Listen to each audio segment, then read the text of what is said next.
Ora, antes da festa da Páscoa, sabendo Jesus que já era chegada a sua hora de passar deste mundo para o Pai, como havia amado os seus que estavam no mundo, amou-os até ao fim.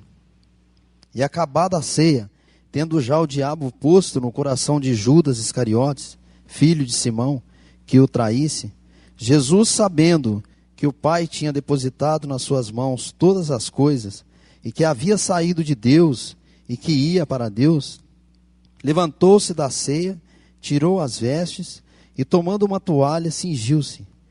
Depois, pôs água numa bacia e começou a lavar os pés aos discípulos e a enxugá-los com a toalha com que estava cingido. E aproximou-se, pois, de Simão Pedro, que lhe disse: Senhor, tu lavas-me os pés e a mim? Respondeu Jesus e disse-lhe: O que eu faço não sabes tu agora, mas tu o saberás depois. Disse-lhe Pedro: Nunca me lavarás os pés. Respondeu-lhe Jesus: Se eu te não lavar, não tens parte comigo. Disse-lhe Simão Pedro: Senhor, não só os meus pés, mas também as mãos e a cabeça. Disse-lhe Jesus: Aquele que está lavado não necessita de lavar senão os pés, pois no mais todo está limpo. Ora, vós estáis limpos, mas não todos, porque bem sabia ele quem o havia de trair. Por isso disse: Nem todos estáis limpos. Depois que lhes lavou os pés e tomou as suas vestes e se assentou outra vez à mesa, disse-lhes: Entendeis o que eu vos tenho feito? Vós me chamais mestre e senhor, e dizeis bem, porque eu o sou. Ora, se eu, senhor e mestre, vos lavei os pés, vós deveis também lavar os pés uns dos outros, porque eu vos dei o exemplo, para que, como eu vos fiz, façais vós também. Na verdade vos digo, que não é o servo maior do que o seu senhor, nem o enviado maior do que aquele que o enviou. Se sabeis essas coisas, bem-aventurados sois se as fizerdes. Não falo de todos vós, eu bem sei os que tenho escolhido, mas para que se cumpra a Escritura, o que come o pão comigo, levantou contra mim o seu calcanhar. Desde agora vou-lo digo, antes que aconteça, para que quando acontecer, acrediteis que eu sou. Na verdade vos digo, que se alguém receber o que eu enviar, me recebe a mim. E quem me recebe a mim, recebe aquele que me enviou. Podemos ver o amor incondicional do Senhor. Paulo, na sua carta aos Coríntios, 1 Coríntios capítulo 11, versículo 23, ele diz assim: Porque eu recebi do Senhor o que também vos ensinei, que o Senhor Jesus, na noite em que foi traído, tomou o pão e etc e tal.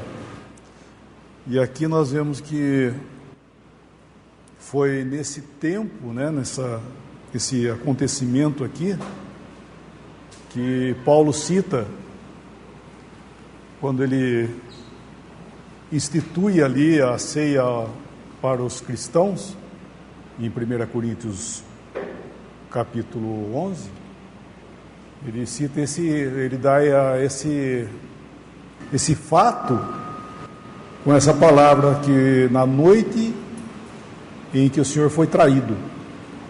Então, aqui nós estamos vendo o sentimento do Senhor revelado ali a Paulo, né? Ele dizendo do sentimento do Senhor sendo traído naquela noite.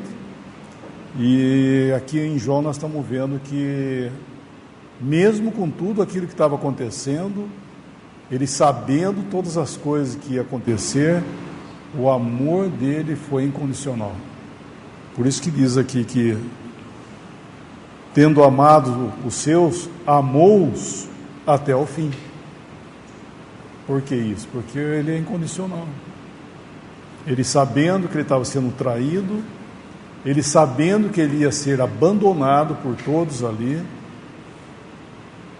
porque tinha que se cumprir, né? Como ele fala em Mateus: esta noite todos vós escandalizareis em mim, porque está escrito: ferirei o pastor e as ovelhas ficarão dispersas. Até Pedro fala: não, eu jamais vou fazer isso.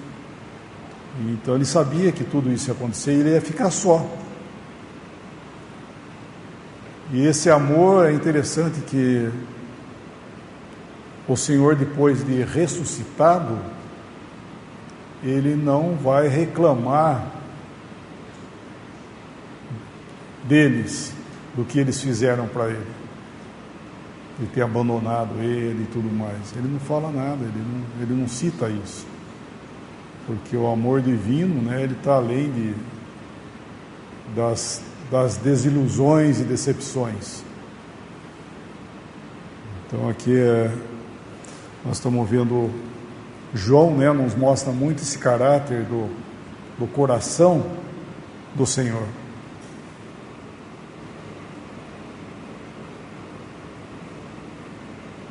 Até o fim, não expressa completamente o que é esse amor, porque quando se põe fim, coloca-se tempo no negócio, e o amor do Senhor é eterno. Ele não começou a nos amar quando nós cremos, ele nos amou desde toda a eternidade. Um conceito muito difícil para nós entendermos, que estamos presos ao tempo, mas a eternidade para Deus é o que Ele é.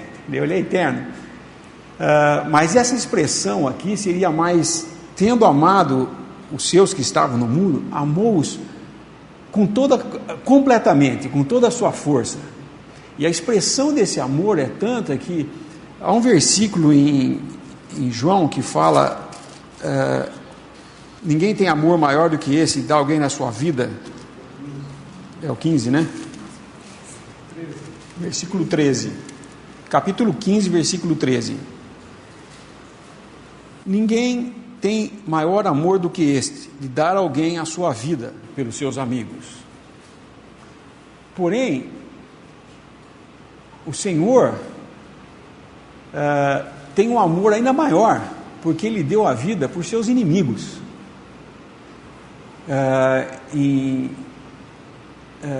Romanos fala sobre isso, que Ele nos amou estando nós ainda mortos em nossos delitos, nos salvou estando nós mortos em delitos e pecados. E em 1 João fala desse amor, que é não que nós tenhamos amado a Deus, mas que Ele nos amou primeiro. Por isso nós o amamos agora. Esse amor incondicional de Deus e em toda a sua na sua totalidade ele demonstrou, indo à cruz para morrer por nós, pobres pecadores. Mas esse amor é tão grande que nós não vamos restringir a sua morte apenas à demonstração desse amor, mas também a obra na cruz foi para agradar a Deus também, porque Ele tratou na cruz também com o pecado, não só com os nossos pecados. Certamente Ele levou sobre si os nossos pecados, e o juízo que nós merecíamos Ele levou sobre si, mas Ele também tratou do pecado, o que é muito mais complexo, porque Ele está tratando do assunto que começou com a queda de Satanás, quando Lúcifer quer tomar a posição de ser igual a Deus, e então ele se rebela e cai. Com isso, o pecado foi manifestado nesse ser que Deus havia criado também, que era Lúcifer. E quando Deus cria aqui na terra o homem e coloca sob a natureza que ele tinha criado para dominar sobre essa natureza, Satanás vem e introduz o pecado nessa natureza. E o homem, através da desobediência, cai nesse pecado, e o pecado passou para todos, por isso que todos pecamos. A obra de Cristo foi a expiação perfeita para Deus dos nossos pecados. O sangue de Cristo foi suficiente para pagar todos os nossos pecados. E muito mais ainda.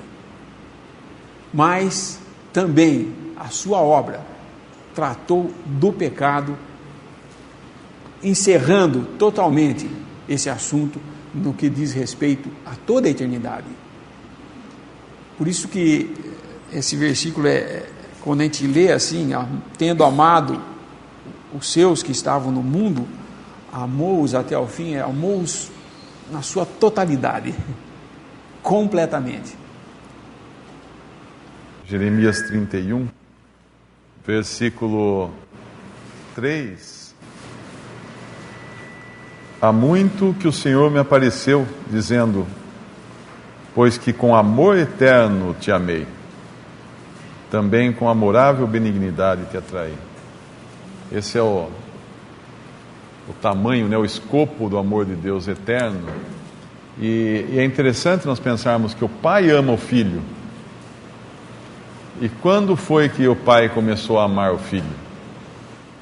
Será que foi só quando o Filho estava aqui? Não, o amor eterno. Na eternidade o Pai amava o Filho.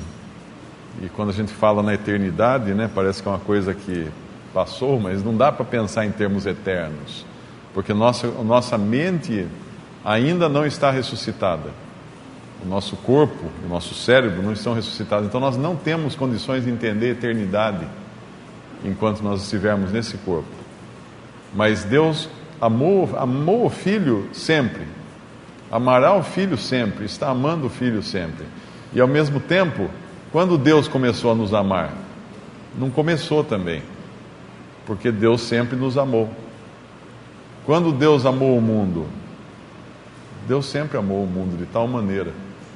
Porque se ele decidiu entregar o Filho para morrer por nós, pecadores, isso não foi depois que havia o mundo.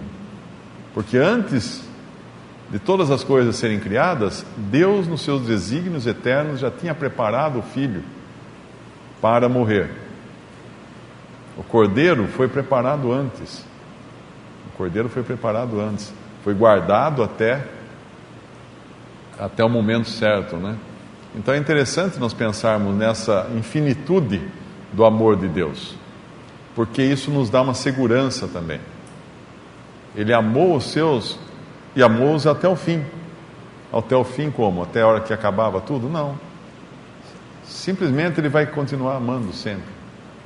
E é importante isso daí, porque isso nos dá também uma noção mais aproximada da segurança que é estarmos nas mãos do Senhor.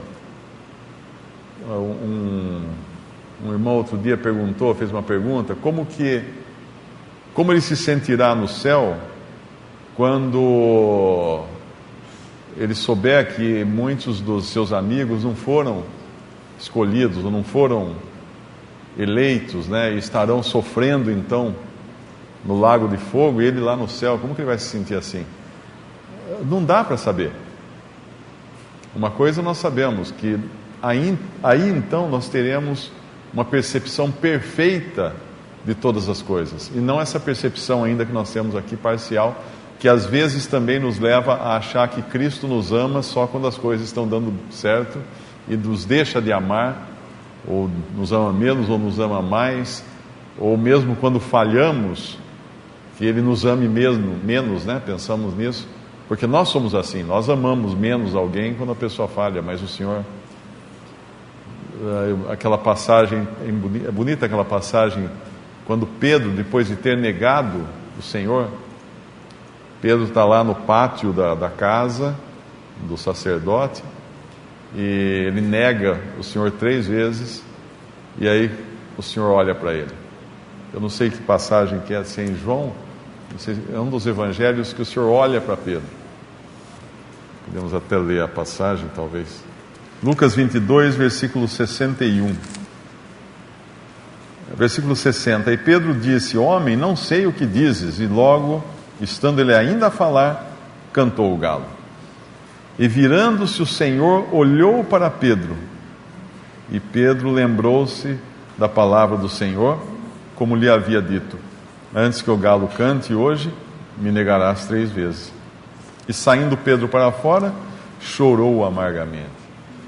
O Senhor estava ali sendo sentenciado à morte, sendo julgado injustamente, amarrado, ele logo ia começar a apanhar dos soldados, ser esbofeteado, ser açoitado, cruz. Ele sabia que ia passar por tudo isso, mas ele estava preocupado com Pedro. Ele estava preocupado com... Esse é o amor do Senhor. Ainda quando nós falhamos, Ele está preocupado conosco. E o que faz com que a gente mude ou se arrependa é o olhar do Senhor. É saber que Ele está olhando. O que Pedro fez aqui? Pedro chorou amargamente, o Senhor olhou para ele. Precisou falar alguma coisa? Não. Eu, quando era pequeno, meu pai olhava para mim, eu sabia tudo o que ele queria dizer. E assim é aquele que conhece o Senhor. O Senhor olha para nós e nós sabemos. O seu amor é inesgotável. A nossa desobediência, a nossa falha é inesgotável, né, também. Mas o amor com que Ele nos ama é inesgotável. Que segurança isso nos dá também. Já era chegada a sua hora. Nós não sabemos a nossa hora. O Senhor Jesus fala quando os irmãos dele subiam a festa lá, Ele fala, a hora de vocês está sempre é a hora de vocês, mas a minha hora não tinha sido chegado ainda. E se nós formos nesse mesmo Evangelho de João, capítulo 7, versículo 30. Procuravam, pois, prendê-lo, mas ninguém lançou mão dele, porque ainda não era chegada a sua hora. Em João capítulo 8 também, versículo 20. Estas palavras disse Jesus no lugar do tesouro, ensinando no templo, e ninguém o prendeu, porque ainda não era chegada a sua hora. Também no capítulo 12, versículo 23. E Jesus lhes respondeu, dizendo, é chegada a hora em que o Filho do Homem há de ser glorificado. E no versículo 27, agora a minha alma está perturbada. E que direi eu? Pai, salva-me desta hora. Mas para isto vim a esta hora. Esta hora, um Deus eterno, de eternidade em eternidade, Tu és Deus. Nós vemos a pessoa de Cristo se fez homem, ficou sujeito ao nosso tempo, às intempéries, e um homem feito carne, como a semelhança da nossa carne, mas sem pecado, sujeito a uma hora. Ele estava preso a uma hora, e essa hora era a hora em que Ele iria se fazer pecado por nós ali naquela cruz. E Ele diz aqui em João 12, 27, que direi eu, Pai, salva-me dessa hora, mas para isto vim a esta hora. Esse é o amor do nosso Deus, o Senhor Jesus, nosso Deus tendo enviado o Senhor Jesus, e o Senhor Jesus tendo completado essa obra, que veio para morrer naquela hora determinada pelo próprio Deus. Naquela hora, que foram 3 horas de trevas, que Ele teve que ficar preso ali, não só nas mãos dos homens, ser maltratado pelos homens, mas ser aquele que viu a vara do furor do Senhor, o fogo consumidor, naquelas 3 horas de trevas, que ficou sujeito ali. Então um Deus eterno aguardou até chegar a sua hora, a hora que Ele daria a sua vida por nós, e de uma forma completa.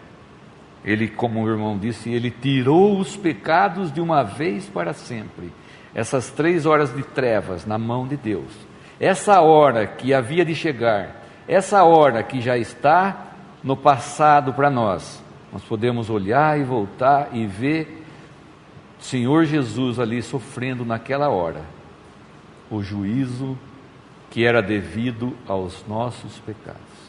Bendita a hora essa em que o Senhor Jesus se entregou.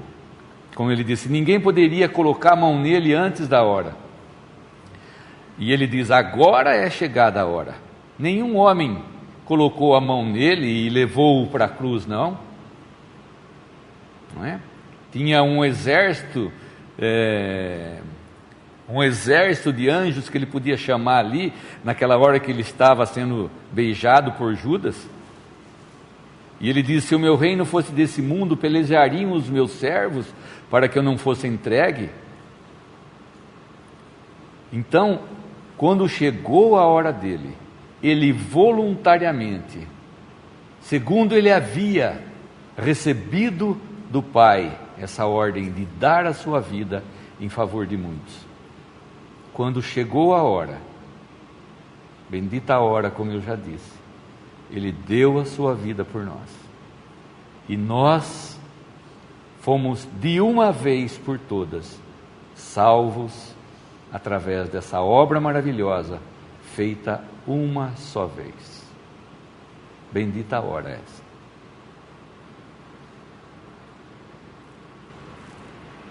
E do Senhor Jesus morrendo naquela cruz como um vicário, né? Um sofrimento vicário. Ele foi ali na cruz para morrer mesmo. Era uma obra que ele tinha que cumprir. Mas a diferença dele com todos os outros que tenham dado a vida por uma causa, os heróis do mundo aí, é apenas uma. Todos eles, esses mártires que foram entregues por qualquer causa que seja, mesmo os próprios cristãos, eles morreram porque aquilo sobre o corpo deles causou a morte. Ou seja, aqueles mártires que foram colocados no fogo, o fogo queimou e matou eles, tal. O Senhor Jesus é diferente, porque Ele deu a sua vida. Não é que a morte do Senhor foram aqueles cravos nas suas mãos, ou o seu lado ferido. Tudo isso faz parte dessa crucificação, mas Ele entregou a sua vida, coisa que ninguém pode fazer. Ninguém aqui tem a capacidade de falar, bom, agora, gente, eu vou entregar a minha vida, paro de viver. Eu não consigo fazer isso se eu não infligir ao meu corpo algum dano. O Senhor Jesus, se não tivesse nessa hora entregado o seu espírito, ele estaria até hoje na cruz, eu creio, vivo, porque ele não podia morrer se ele não entregasse a sua vida, porque ele não tinha pecado nenhum. Mas a partir do momento que ele falou, entrego o meu espírito, naquele momento ele estava recebendo essa carga de juízo por causa do nosso pecado, e então ele se entrega a Deus e morre por isso. É uma morte que foge também da nossa capacidade de entender totalmente, porque o nosso corpo nos limita, esse corpo mortal nos limita muito de entendermos essas coisas. Mas existe sempre um perigo de nós começarmos a pensar nessas coisas e começar a querer fazer conjecturas a respeito do que foi a morte do Senhor, do que foi, o que é esse mistério para nós, Deus e homem ao mesmo tempo, porque isso era o Senhor Jesus. Deus se fez carne e habitou entre nós, era o próprio Deus em forma de um homem aqui na terra, perfeito, um homem perfeito, sem pecado, sem nada a ver com pecado. Não é que o Senhor Jesus veio a esse mundo e conseguiu se resistir firme às tentações e não pecou, não é isso, não. Ele não podia pecar, era uma coisa impossível, ele era incapaz de fazer isso, porque não era a natureza dele. Como Adão foi capaz de pecar, porque ele não era um ser perfeito, como o Senhor Jesus era. O próprio Deus em forma de homem aqui na terra. Ele teve que entregar a sua vida, por isso que nós vemos na sua crucificação e fala, e tendo dado um grande brado, entregou o seu espírito. Isso é uma coisa que nós não fazemos, não podemos fazer, nenhum ser humano pode fazer, mas ele fez. E essa obra na cruz é completa. Mas voltando ao que eu estava falando, às vezes nós nos entranhamos em querer dissecar para entender essas coisas, e nós não vamos entender. E nós podemos, às vezes, cair em erros de desonrar até o nome do Senhor, ou a sua humanidade, ou a sua deidade, em querer olhar para dentro do que é Cristo. Nós não podemos, nós vamos entender isso pela graça de Deus, mas somente entenderemos na sua totalidade quando esse corpo aqui for transformado e nós então recebemos um corpo que pode suportar todas essas coisas e que vai ser capaz de entender, porque nós aí conheceremos como somos conhecidos, mas isso é só depois da ressurreição. Antes disso, nós regozijamos no que Ele é, sabemos que Ele veio de Deus, um homem aqui na terra, mas o próprio Deus, da sua divindade e da sua humanidade juntos, vivendo aqui na terra, né, como Ele foi, mas nós não podemos compreender, e nem devemos buscar querer entender isso aí com as nossas faculdades mentais. Não é por aí que a gente entende. Nós conhecemos a Deus pela face de Jesus Cristo, diz em 2 Coríntios. Nós conhecemos, somos iluminados por Cristo para entender quem é Deus, mas de acordo com o que Ele nos dá para entender. Não podemos querer ir adiante e querer interpretar Deus. Deus não apareceu, não se manifestou a nós para que nós interpretássemos Ele, mas Ele se manifestou a nós para que nós o louvássemos pelo que Ele é. E isso é um privilégio de cada um de nós, adorarmos a Deus. Isso nós podemos fazer com perfeição, porque o Espírito Santo em nós é que nos leva a isso. Homem nenhum pode louvar a Deus se não for pelo Espírito Santo. Nós vemos que o Senhor Jesus vai falar mais à frente, no versículo 12, falando assim: entendeis o que vos tenho feito? E nós vemos um início aqui do aprendizado de Pedro, e mais um pouquinho mais oculto o do apóstolo João também, porque aqui mais para frente vai falar aquele a quem Jesus amava. Por 5 vezes na palavra de Deus nós vamos ver que essa expressão é dita, aquele a quem amava. E aqui nós vemos que Cristo, na verdade, está mostrando para os seus discípulos o seu amor para com eles. Não o amor como o nosso para com o Senhor. O nosso amor, por mais verdadeiro que possa ser, é um amor frágil, débil e que está sujeito a muitas variações. Variações das pressões desse mundo, das decepções entre os nossos irmãos, das dificuldades, de tantas coisas. Mas nós vemos que o Senhor quer nos ensinar que nós devemos confiar no amor dele para conosco, e não no nosso amor para com ele. E é por isso que essa expressão é importante, aquele a quem Jesus amava. Porque nós vemos que nossa parte, na verdade, é aprender que nós amamos porque Ele nos amou primeiro. E no final, apesar de Pedro ter um amor verdadeiro, genuíno para com o Senhor, e ter falado tantas coisas e não cumprido, nós vemos que ele dizia que morreria pelo Senhor até, todos os desprezariam, mas ele não. E nós vemos que ele teve que olhar para o Senhor naquele dia, depois de ter negado por 3 vezes.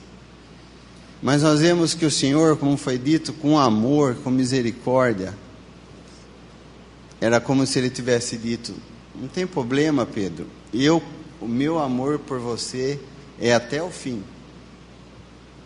Apesar de tudo que você fizer, apesar das suas falhas, apesar das suas debilidades, eu te amo até o fim. Então nós vemos que maravilha que o Senhor perguntar isso. Vocês estão entendendo o que eu acabei de fazer? Estava demonstrando todo o amor que Ele tinha, não só o amor de nos redimir através da sua obra da cruz, mas que esse amor ia até o fim. Uma vez me contaram uma história de um senhor de idade que teve que ir ao hospital fazer um tratamento, e ele estava ansioso que acabasse logo esse tratamento, porque ele precisava ver a sua esposa. E o médico perguntou para ele assim: mas onde está a sua esposa que o senhor está tão ansioso assim? Eu preciso tomar o café da manhã com ela, porque tem um horário nesse lugar. Ela está internada numa casa para velhos, doentes, coisas assim. E ele perguntou: o que a sua esposa tem? Ele falou: ela tem Alzheimer, ela nem sabe mais quem eu sou. E o médico então replicou: mas então por que o senhor está com tanta pressa assim? Nessa ela nem sabe mais quem o senhor é. E ele falou assim: mas eu sei quem ela é. Então, o amor incondicional do Senhor, não é porque às vezes nós amamos porque uma coisa é mais bonita ou uma coisa é mais agradável,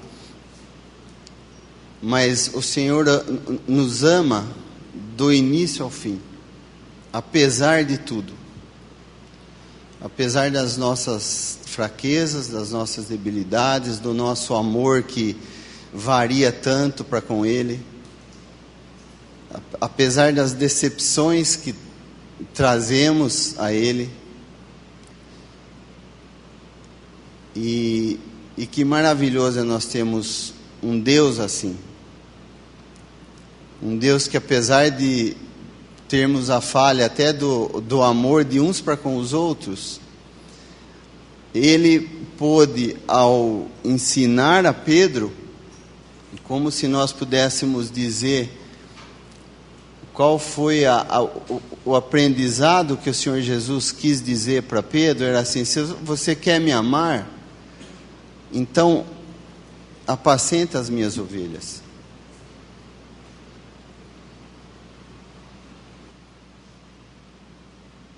Nesse primeiro versículo, nós estamos falando, o irmão falou a respeito também de, tem coisas que nós não compreendemos, e eu estava citando também aquelas 3 horas de trevas que houve quando o Senhor Jesus estava na cruz. Aquelas 3 horas de trevas nós não podemos perscrutar, podemos saber o que realmente aconteceu ali. Nós podemos ler os salmos, que são proféticos, que falam do Senhor, o que Ele sentiu quando Ele estava na cruz, pelo que Ele passou na mão dos homens, Salmo 69, na mão de Deus, não é? No Salmo 22, no Salmo 102, mas o que realmente aconteceu, nós não podemos compreender, quando Deus estava fazendo cair sobre Ele todos os nossos pecados. Aquele trecho que me faz lembrar dessas 3 horas de trevas é quando Abraão pega o seu filho Isaque, coloca os seus jumentos lá e coloca toda o que ele precisava fazer, e pega alguns dos seus servos e vai até o Monte Moriá.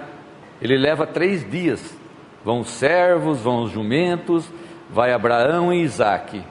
Quando Abraão avista o monte de longe, quando ele chega ao pé do monte, ele diz para os servos que eles ficassem ali com os jumentos, porque ele, Abraão e Isaque iriam subir no monte para adorar.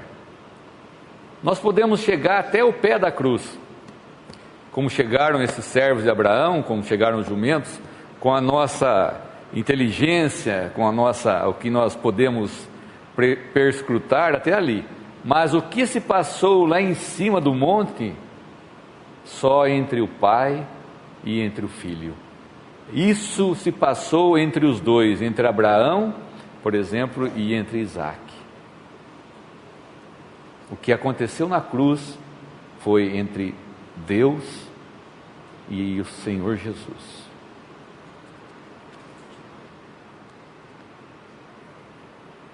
Será que nós nos damos conta, às vezes, de quem é esse Senhor Jesus?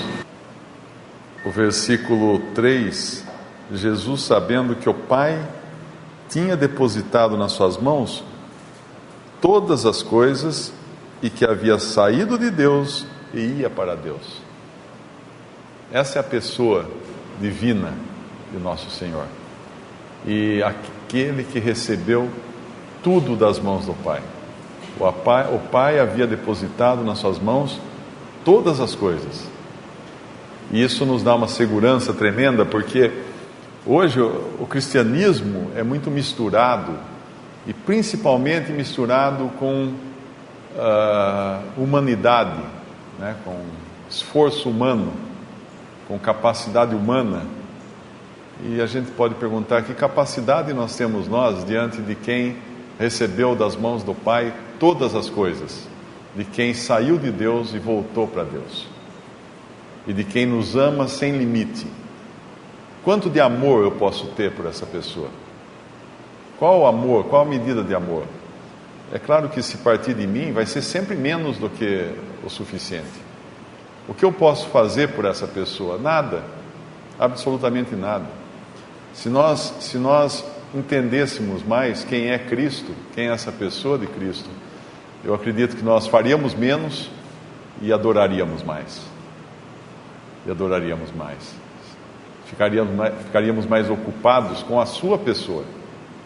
Porque essa capacidade que Deus tem de amar, e que o Senhor tem de nos amar também, é que nos assegura também que nós vamos chegar até o fim salvos, apesar de nós. Apesar de tudo que nós fazemos para atrapalhar, Deus será fiel e o Senhor Jesus será fiel e nos manterá até o fim, para sermos irrepreensíveis na sua vinda. E aí acaba todo esforço, todo esforço humano, todo aquele desespero: será que eu estou agradando a Deus como deveria? Será que eu chego lá? Será isso? E amanhã? O que vai acontecer amanhã? Quem cuida de mim? Esse mesmo Senhor em quem foram depositadas todas as coisas. Esse mesmo Senhor que, enquanto estava todo mundo pensando na festa da Páscoa, que era uma festividade de Israel, era uma festividade alegre, por assim dizer, porque eles lembravam da libertação, comendo ali um cordeiro assado, eles lembravam do dia em que saíram do Egito. Mas enquanto todos estavam pensando, porque aqui fala antes da festa da Páscoa, esse Senhor estava pensando na sua morte. A verdadeira Páscoa estava para se cumprir ali. E lá em 1 Coríntios que fala, que nos preservará até o fim, para sermos irrepreensíveis na sua vinda. No versículo 1 Coríntios capítulo 1, versículo 8, o qual vos confirmará também até o fim, irrepreensíveis, no dia de nosso Senhor Jesus Cristo. Fiel é Deus, pelo qual fostes chamados para a comunhão de seu Filho Jesus Cristo, nosso Senhor. Muitos vieram de religiões ou de denominações onde não havia qualquer segurança da salvação, onde toda a segurança era colocada na sua própria capacidade de amar, a sua própria capacidade de fazer algo para Deus, a sua própria capacidade de ser fiel a Deus. E aqui nós vemos uma inversão das coisas. Ele é fiel. E porque Ele é fiel, nós estamos seguros. Porque Ele nos guardará até o fim, nós estamos seguros. Porque Ele nos ama sem limite, um amor eterno, nós estamos seguros. Mesmo nós, com toda a nossa falha, né, nós sabemos que nós faríamos qualquer coisa por alguém que nós amamos. Nós iríamos até consequências impensáveis por amor de alguém. Quanto mais o Senhor. Quanto mais, e a prova maior Ele já fez, né? Ele já fez o mais difícil. O mais difícil Ele já fez, que foi ir até a cruz.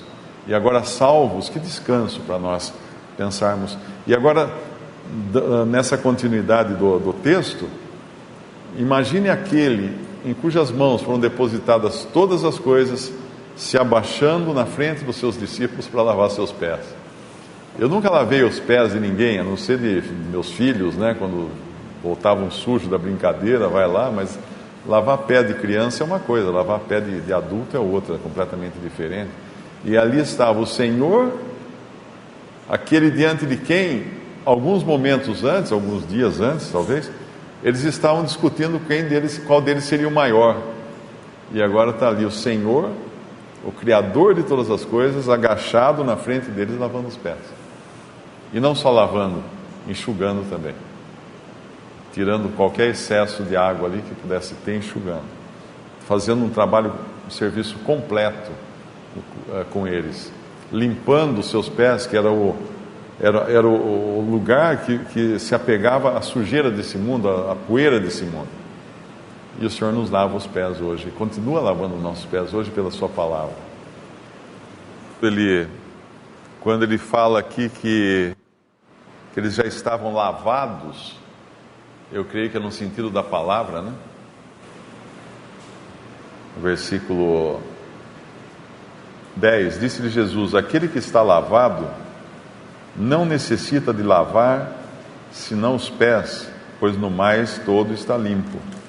Ora, vós estáis limpos, mas não todos. Porque bem sabia ele quem o havia de trair, por isso disse, nem todos estáis limpos. Mas essa limpeza aqui eu acho que é pela palavra, né, que o Senhor faz em nós, como fala lá em Efésios 5, quando ele se refere aos maridos e às esposas, como uma figura da igreja.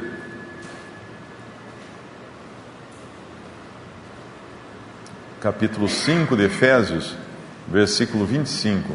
Vós maridos, amai vossas mulheres, como também Cristo amou a igreja, e a si mesmo se entregou por ela, para santificar, purificando-a com a lavagem da água, pela palavra. Pela palavra. Essa lavagem aqui não é a purificação do sangue, né, da obra, mas pela palavra. E quando nós levamos a palavra a um irmão, nós estamos lavando seus pés. Nós estamos lavando seus pés, nós estamos ajudando a tirar a sujeira que se apega aos pés, a poeira desse mundo. Essa é a função, inclusive, do cristão, lavar os pés uns dos outros.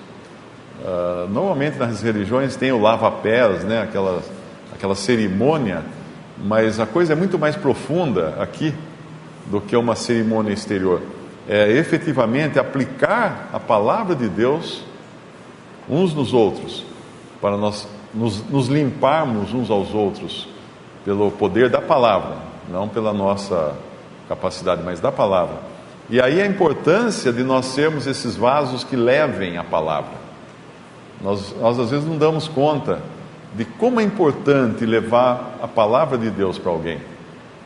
Isso é um trabalho de irmãos e irmãs, poderem consolar às vezes alguém com uma palavra na hora certa. Nós não sabemos qual é a hora certa e nem qual vai ser a palavra, mas o Senhor vai aplicar aquilo. Trazer a palavra de Deus. Quantas vezes nós fomos consolados com uma palavra que um irmão ou uma irmã mesmo trouxe numa hora, num momento de aflição, e lavou os nossos pés, efetivamente lavou os nossos pés, nos tirou aquela poeira toda que estava nos incomodando. Esse é um ministério, né, um papel importante que cada um pode executar na obra de Deus, lavar os pés uns dos outros. Às vezes nós não fazemos exatamente isso. Nós jogamos mais poeira nos pés uns dos outros. Nós colocamos mais coisas que vão atrapalhar o seu andar. E a nossa função deveria ser facilitar o andar de nossos irmãos. Acho que aqui, nesse texto, também mostra não somente o que fazer, né, como o Mário está falando, o que nós temos que fazer, né? Podemos fazer, graças a Deus. Mas também tem como fazer. Ou seja, como o Senhor fez. Ele tirou as vestiduras de cima, versículo 4, cingiu com uma toalha, deitou água na bacia, certamente se abaixou e lavou os pés deles. Então é interessante que esse como fazer, nós temos que realmente tirar tudo aquilo que está além, né? Ou seja, nós devemos considerar menos do que nossos irmãos para poder fazer isso. Se nós consideramos mais, nós não vamos fazer isso. Porque o Senhor tirou, sendo Ele o Senhor, Ele tirou as vestes, né? Isso nós vemos em Filipenses capítulo 2, que ele fala que, sendo em forma de Deus, não julgou como usurpação ser igual a Deus, antes a si mesmo se esvaziou, ou seja, tirou as suas vestes e veio aqui à nossa semelhança, e diante da nossa semelhança ele se humilhou e como um servo e foi até a morte. Então aqui ele está fazendo isso, por isso ele está falando que ele estava dando um exemplo disso. E quando nós vamos fazer, nós temos que entender isso aí também. Como fazer? E eu penso, né, não está escrito isso aqui, mas eu penso que essa água que o Senhor pegou e foi lavar os pés deles, ela estava uma temperatura agradável, ela não estava nem quente e nem gelada. Ele foi, colocou, fez de uma forma confortável, enxugou os pés deles.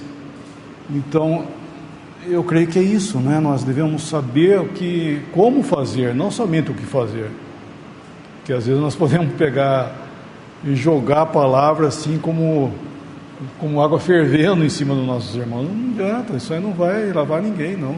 Você vai queimar os seus irmãos ou jogar uma água fria pela própria palavra, usando a palavra erroneamente.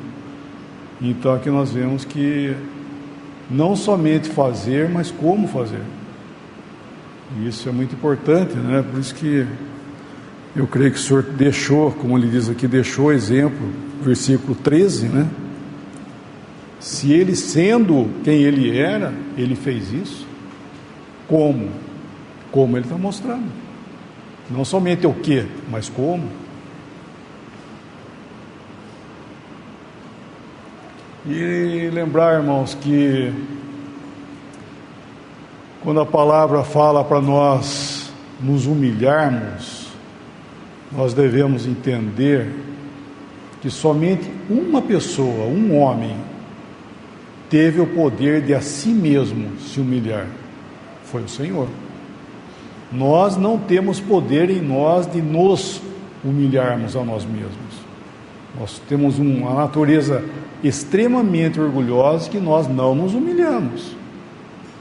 Então nós temos que buscar socorro no Senhor para que Ele faça isso em nós. Porque humildade aqui não é humildade humana, isso é coisa divina. Então devemos buscar no Senhor, né? Porque nós não somos em nós mesmos, nós somos humildes, não bonzinho, nós somos do Senhor, precisamos buscar o Senhor para que Ele faça isso em nós. Porque na verdade, quando diz a palavra, fala para nos humilhar, nós devemos entender que é pela ajuda do Senhor é que nós vamos fazer isso.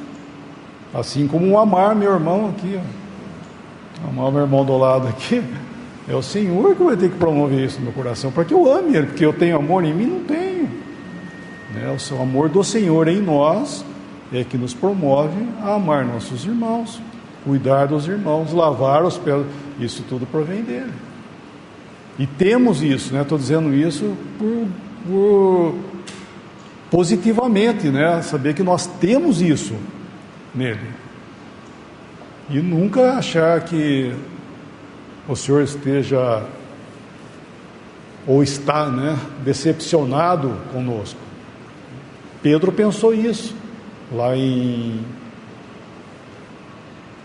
Marcos 15, perdão, é 16. Fosse anunciado para os discípulos, né, que fosse encontrar com ele lá no lugar determinado. Fala aí de dizer aos meus discípulos que eu vou adiante de vós para a Galileia e lá me vereis. Só que ele falou no meio disso, e diz a Pedro também. Por que a Pedro? Porque ele era mais importante? Não, porque senão ele não ia. Ele estava decepcionado daquilo que ele fez. Ele falou que ia até a morte pelo Senhor, não fez isso, e agora ele estava decepcionado, achando que o Senhor estava frustrado com ele. Mas não, o Senhor já tinha avisado que ele ia fazer isso. Então nós devemos entender, né, que o Senhor não está decepcionado. Quando nós erramos ou não fazemos, ou falhamos no fazer até, nós devemos entender que Ele não está decepcionado conosco. Nós temos alguém que nós podemos ir, que Ele sabe o que se passa no nosso coração, Ele sabe as nossas limitações. E nós temos graça suficiente para ir adiante, né, e ir com Ele, diante dEle. Com isso nós estamos falando, então um versículo interessante de ler, em Hebreus capítulo 10, 23, antes do 22, que está em conexão com tudo que nós estamos falando, né? Cheguemo-nos com verdadeiro coração, em inteira certeza de fé, tendo os corações purificados da má consciência e o corpo lavado com água limpa. Retenhamos firme a confissão da nossa esperança, porque fiel é o que prometeu, e consideremo-nos uns aos outros para nos estimularmos ao amor, ou à caridade e às boas. Essa palavra estimular aqui é no sentido de provocar, atiçar. É bem isso, né? Nós não temos essa capacidade de fazer tudo, então nós temos que ser, às vezes, estimulado, sabe, atiçado a fazer, a amar. Então nós temos que provocar nos irmãos esse amor. E bem ao contrário, o que nós percebemos é que, na maioria das vezes, eu digo eu de mim mesmo, eu acho que eu mais provoco os irmãos a raiva do que o amor, porque a coisa é uma coisa assim que depende muito da comunhão com Deus, de você se sujeitar ao Senhor primeiro, para depois você poder fazer isso. Muitas vezes nós tentamos provocar ou estimular ao amor aos nossos irmãos na carne. Nós fazemos isso na força do nosso poder. Nós não podemos fazer isso. Por isso que os versículos anteriores estão falando a respeito de ter o coração, cheguemos o verdadeiro coração e inteira certeza de fé, tendo os corações purificados da má consciência e o corpo lavado com água limpa. O que é isso? É a leitura da palavra e o coração purificado da má consciência. Tudo depende da nossa comunhão com Deus. Nós temos que ter comunhão com Deus e temos que estar na palavra de Deus. Essas duas coisas são muito importantes. E aqui, estando assim, com os corações purificados da má consciência e o corpo lavado com água limpa, nós podemos provocar o amor e as boas obras dos nossos irmãos, estimular uns aos outros com isso, fazendo como? Considerando-se uns aos outros. E a palavra considerar aqui toda vez que na palavra de Deus fala considerar, porque o inimigo, o velho homem, tenta fazer o contrário. Vê Paulo falando, considerai-vos, pois, mortos para os delitos e pecados. Por que considerar? Porque nós não estamos mortos ainda por delito e pecado, mas nós temos que nos considerar mortos para os delitos e pecados, porque Cristo morreu por nós e agora Ele está nos céus e nossa vida está nele. Portanto, o viver é Cristo. Eu devo considerar, o velho homem morreu na cruz com todos os seus delitos e pecados, já levou a sentença. E agora eu vivo uma vida que Cristo conquistou para mim. Por isso eu tenho que me considerar morto para essas coisas e vivo para Deus. A mesma coisa aqui, considerar uns aos outros é uma coisa que nós não fazemos naturalmente. Temos que então estar purificados da má consciência e com lavado, o corpo lavado com água limpa. Esse corpo lavado com água limpa tem muito a ver com o que o Senhor fez. Lavar os pés dos discípulos, talvez para nós seja um pouquinho difícil entender às vezes isso, o que significava isso, porque hoje todos nós andamos calçados, né? Meia, sapato e tal, mas você imagina que naquele tempo não existia meia e sapato fechado, era tudo sandália, e as mulheres sabem disso, elas saem um dia para fazer compra de chinelo, elas voltam com o pé sujo, e vai em lugar que não é de barro, vai num shopping center fazer isso, volta tudo empoeirado. Isso é uma figura do homem, do cristão no mundo.